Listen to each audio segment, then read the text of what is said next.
Dear students, in this module, we'll be continuing with our ongoing chapter, Chapter 3, Plant Kingdom. In this lecture module, we'll be carrying out discussion on angiosperms, which are the most advanced plant groups. Talking about angiosperms, that is the flowering plants, they are exceptionally large group of plants and they are the most advanced plants. They range in size from tiny, almost microscopic Wolffia to tall trees of eucalyptus over 100 meters.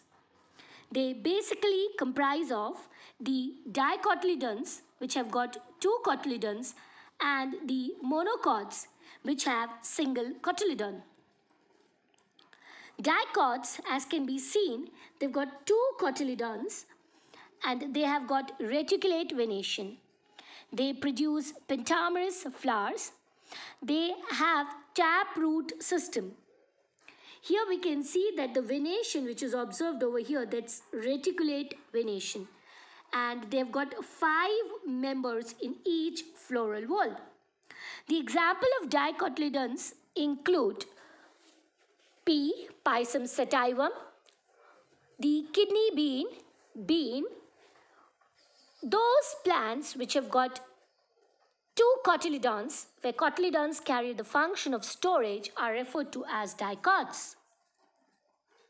Monocotyledons, on the other hand, the other class of angiosperm, bears just one cotyledon. The venation which is observed, as we can see in the pictorial representation here, it is parallel. The flowers, they are in cluster of 3, that is trimerous. The endosperm that provides nourishment to the growing embryo, here we can see that there is the seed coat. The seed coat, the function is to provide protection. The root system is of fibrous type, example sugarcane, the cereals and the members of Gramineae family, that is rice, wheat. They possess one cotyledon and hence come under monocots. Talking about the angiosperms, flower is the reproductive structure. In case of gymnosperms, it was the cone. Talking about the flower, it comprises of 4 whorls, that is calyx, corolla, androecium and gynoecium, where calyx is a group of sepals, corolla is a group of petals. The function of sepals is to provide protection to flower in bud condition. The function of the corolla is to attract the pollinators, and the flowers or the plants which are insect pollinated, they smell beautifully and they have beautifully colored petals like red or yellow so as to attract the pollinators. The wind pollinated plants, that is anemophilous plants, are generally colorless. They are not so brightly colored. Talking about the male sex organ, the unit is the stamen. It basically comprises of, as can be seen in the diagram, there are 2 anther lobes and therefore it is referred to be as bilobed. There are 2 layers, theca externa and theca interna, and therefore it is called diathecous. It has the 2 anther lobes. They are attached with the help of connective. There is a stalk which is referred to as the filament. The anther lobes, they bear the pollen sac. The pollen sac are 4. And the pollen sac comprises of the pollen grains. The pollen grains, they are produced, that is the microspores, they are produced from pollen mother cell. The ploidy of pollen mother cell is diploid and it undergo meiosis to produce microspores which are haploid in nature. The female sex organ is the gynoecium. The unit is the pistil or carpel.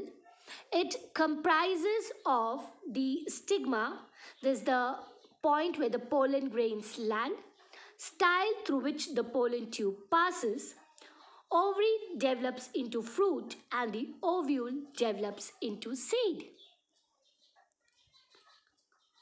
The megaspore mother cell undergo meiosis to produce megaspores. Out of the four, three degenerate and one divides to form the embryo sac. Here there is a megaspore tetrad which is observed, out of which three degenerate to produce one. One will develop and form the embryo. Talking about the development of the embryo of the zygote into the embryo. As can be seen in the diagrammatic representation, the stages which are shown include 2, 4 and 8 nucleate stages of the embryo sac and the mature embryo sac. There are 3 mitotic divisions which take place so as to produce the 7-celled and 8 nuclei condition. Here what can be seen in the pictorial view is there are 3 cells at the top, 3 cells at the bottom and a cell in the center having 2 nuclei. The centrally placed cell is what is referred to as the polar cell or central cell. The cells placed at one end, that is the micropylar end, called synergids. So here this is the chelazal end. So the cells placed at chelazal end are antipodals and the ones placed at the micropyle, they are the synergids along with the egg cell. The male gamete fuses with the central cell and the egg cell. The fusion with the central cell results in formation of endosperm which provides nourishment to the growing embryo, whereas the fusion of the male gamete with the egg results in the formation of zygote which in turn develops into embryo. Talking about the life cycle of the angiosperms, they basically comprise the dominant phase is the sporophyte which is diploid in nature.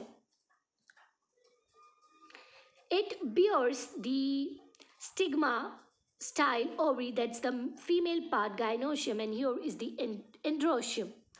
It produces the microspore megacell, mother cell and the megaspore mother cell. These undergo meiosis to produce microspores and megaspores, and that results in the formation of zygote which is diploid in nature. Zygote in turn develops into embryo which gives rise to the sporophyte. So when we see the life cycle of the angiosperm, it comprises of the dominant phase, that is diplontic sporophytic phase, and the reduced gametophytic phase which is haploid in nature. Talking about the reproduction, it is facilitated by the process of pollination where the pollen grains, they are dispersed from the anther. They are carried by various agents onto the stigma. The pollen grains then germinate and form pollen tube which grows through the tissue of the stigma and the style and reaches the ovule.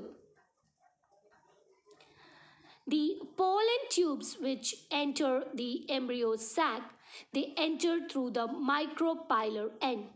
One male gamete fuses with the egg to form zygote and the other fuses with the central cell over here to form the primary endosperm nucleus which is referred to as PEN.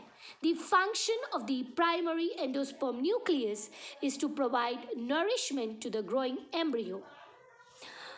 The synergids as well as the antipodal cells degenerate later on. The function of synergids is to give direction to the pollen tube. And the function of antipodals is to provide nourishment till the endosperm is produced. Here in case of angiosperms, the fusion is taking place twice, that is between the egg and the male gamete, and the polar nuclei and the male gamete, and therefore it is referred to as double fertilization. The one between the central cell and the male gamete is triple fusion, and the one between the egg and the male gamete is syngamy or fertilization. In case of angiosperms, the ovule develops into seed and ovary into fruits. And the seeds, they are enclosed by the fruits. In the diagrammatic representation, it can be seen that the seed comprises of endosperm embryo and the seed coat, whereas the pericarp consists of the endocarp, mesocarp, and the exocarp. The seeds here are enclosed by fruits, and therefore the angiosperms, they are the fruit bearing plants. In this module, we had carried a detailed discussion on angiosperms. Thank you.